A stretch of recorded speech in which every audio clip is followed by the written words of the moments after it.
அலைக்கும் வரஹ்மத்துல்லாஹி வபரகாத்துஹு. ஊர்ஜிதமில்லாத செய்திகள்.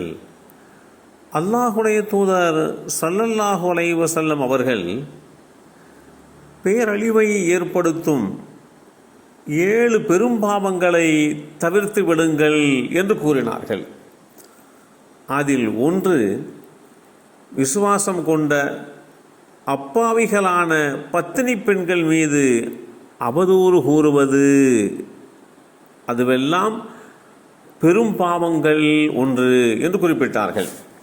இந்த செய்தி ஸஹீஹுல் புகாரியிலே 6857 என்ற எண்ணிலே பதிவு செய்யப்பட்டிருக்கிறது.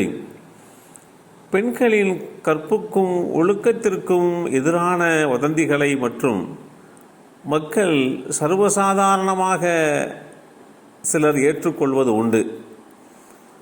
பெண்களோடு அவர்களுடைய நடவடிக்கைகளை தவறாக சித்தரித்து அது பற்றி உண்டான செய்திகளையும் ஆர்வத்தோடு சிலர் செவிமடுத்து கேட்பதும் உண்டு, நம்புவதும் உண்டு. இருந்தாலும் இருக்கும் என்று கூறி அந்த தகவலை ஆமோதிக்கவும் செய்கின்றனர். இதனால் ஒரு பெண்ணுடைய எதிர்காலமே படுபாதாளத்திற்குள்ளே சென்று விடுமே என்றெல்லாம் கவலைப்படுவதில்லை.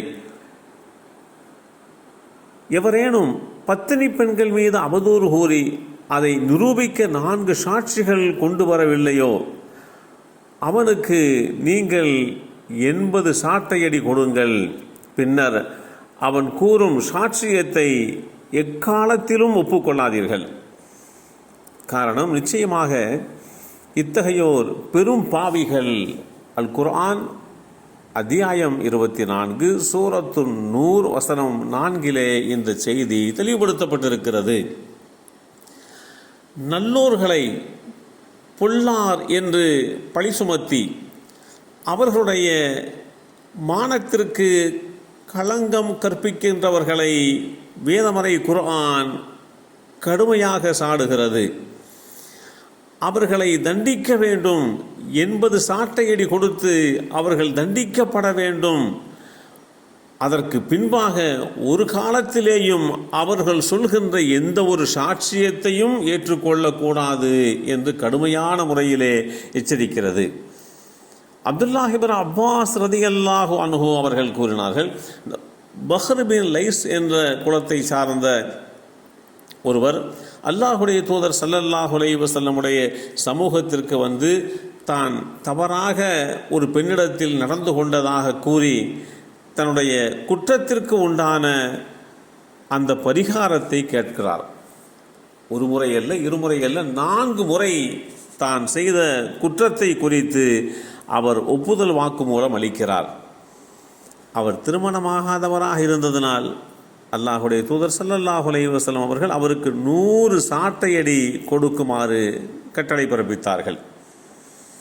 பிறகு நபி ஸல்லல்லாஹு அலைஹி வஸல்லம் அவர்கள் அந்த மனிதனிடம் அந்த பெண்ணுக்கு எதிரான ஆதாரங்களை கேட்டார்கள்.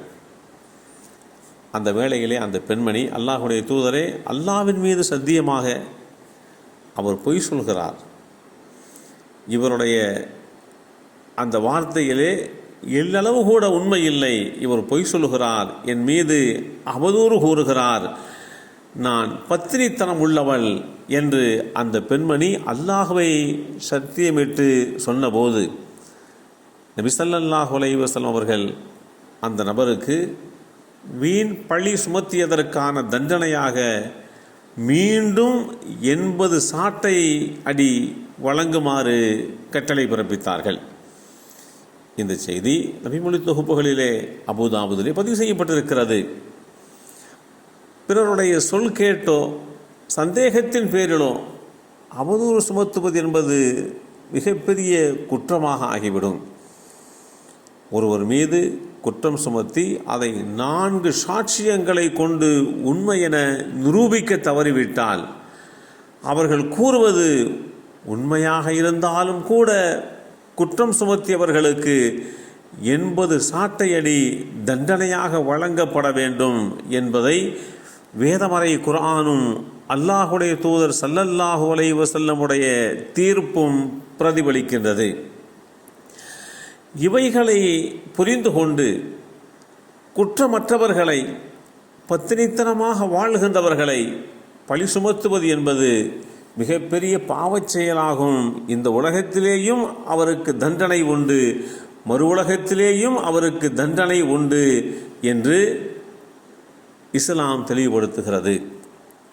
விசுவாசம் கொண்டவர்களே, மூசாவுக்கு, அதாவது அல்லாஹுடைய தூதராக ஏற்றம் பெற்ற மூசா நபிக்கு தொல்லை தந்தவர்களை போன்று நீங்கள் ஆகிவிடாதீர்கள்.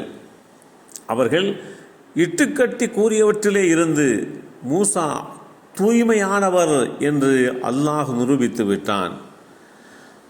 அவர் அல்லாஹ்விடத்திலே கண்ணியத்திற்குரியவராக இருந்தார் என்ற இந்த செய்தி அல் குர்ஆன் அத்தியாயம் 33 வசனம் 69 தெளிவுபடுத்தப்பட்டிருக்கிறது.